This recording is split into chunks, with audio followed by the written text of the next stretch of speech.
climate has always changed. It always will. Humankind has a minuscule effect at the very worst. We are a bit part player in all this. There is no danger. We could burn as much fossil fuel as we like, create as much CO2 as we like. It wouldn't make any difference to the climate. But these people have managed, by lying and lying and lying again, to pretend that there is a problem where there isn't one. And who is going to get hurt the most? It's not the rich. It's not the big boys.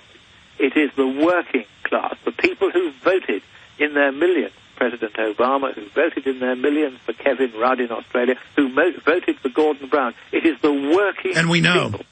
And we know at its heart, it's all about a population control to limit our numbers, and that's why the UN says they want to shut off the food to the third world. You've pointed out this is a death sentence to the third world, and they're able to implement that.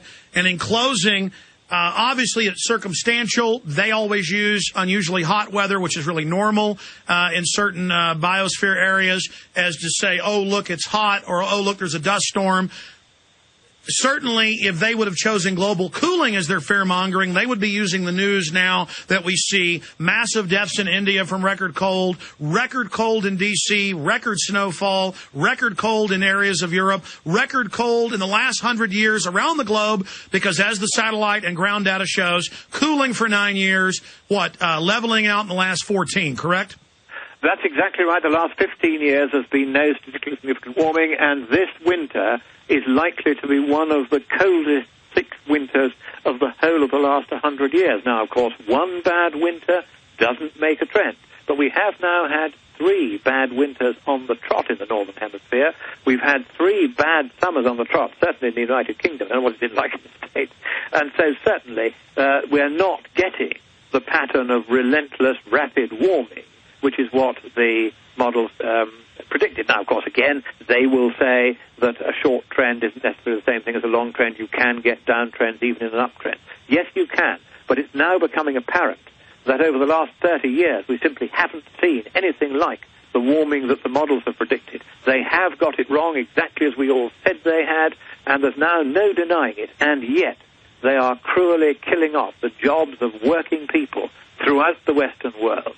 And all of this for a chimera, all of this to make themselves rich at your expense.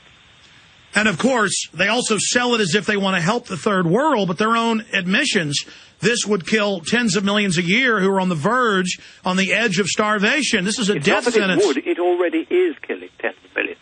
The awful thing is that the doubling of world food prices that was caused by the biofuel scam, taking a third of the U.S. agricultural land out of producing food for people who need it and into producing fuel for clunkers that don't. The effect of that is to double world food prices, pricing food out so that poor people around the world can't afford it. There have been major food riots in a dozen different regions. People are being killed worldwide by the belief in global warming that is so fake and so bogus. And so these profiteers are profiting out of the deaths of millions in poorer countries, and not a word of this is appearing in any of our mainstream news. Isn't that, Lord Monckton, genocide under the Nuremberg Code? Yes, I think you make a very good point there. And I think that if somebody were to bring Al Gore up in front of the International Criminal Court for having caused the death of millions by the lies that he has been spreading, a conviction would be found. He would be found to have committed crimes against humanity, and the penalty for those, as various people have discovered recently, is death. Lord Monckton, let me say bye to you during the break and also give out your website on the other side. Lord Christopher Monckton, our guest from the United Kingdom. Stay with us. And now, live from Austin, Texas, Alex Jones. We know the enemy. We know they're fraud. We know they're mass murder against humanity. That sounds like strong words. I don't have words to describe how bad this is. They're brainwashing the children in every public school in America. They have them coming home reporting their parents, writing out eco-cop reports on them. It is Orwellian. And joining us from the land of Eric Blair, known as George Orwell, is Lord Christopher Monckton, 3rd Viscount of Brenchley and Monckton, or Monckton and Brenchley. We've got 4 minutes left, sir. You've got the floor as the leader in exposing these criminals and their tyranny, their genocide. final statements to all the troops out there that are looking for direction in this fight against these swindlers? Right, the first thing is get onto the website at scienceandpublicpolicy.org and see for yourself what the science really says, how the economics really stack up, what's happening in the climate. You'll find that in our monthly CO2 reports, for instance.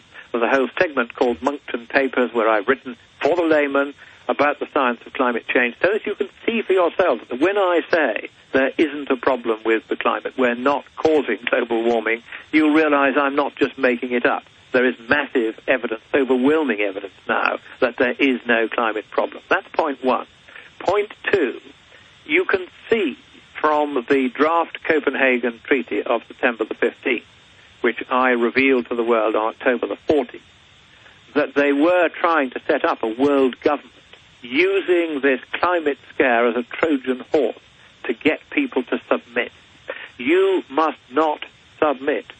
You must insist to your representatives that if there is to be a world government, it must be elected. You are governed by an elected Congress at the moment.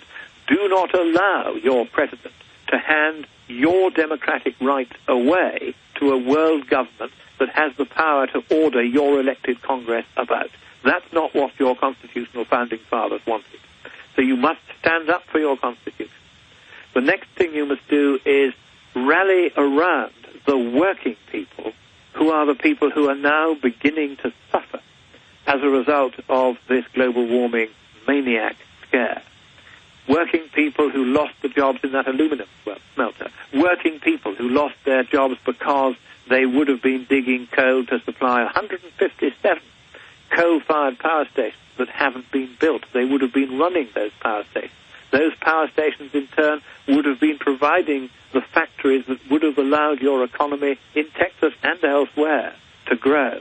All of that is being stopped by the environmental Marxists. But that is what they are. They don't care about the environment. If they did, they would allow power stations to be built in the United States and not to be built in China, where the coal is burnt in a dirty way, which pollutes the atmosphere in a way that it doesn't in the United States.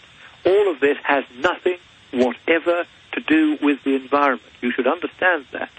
Nothing whatever to do with the environment. It is only to do with power politics, and the aim of this power politics is to dismantle the West, to dismantle the United States, to leave you and us enfeebled and incapable, so that a few very rich men and very rich corporations, people like Al Gore, who don't deserve to be rich, they are the people who are profiteering out of the lies that they are spreading.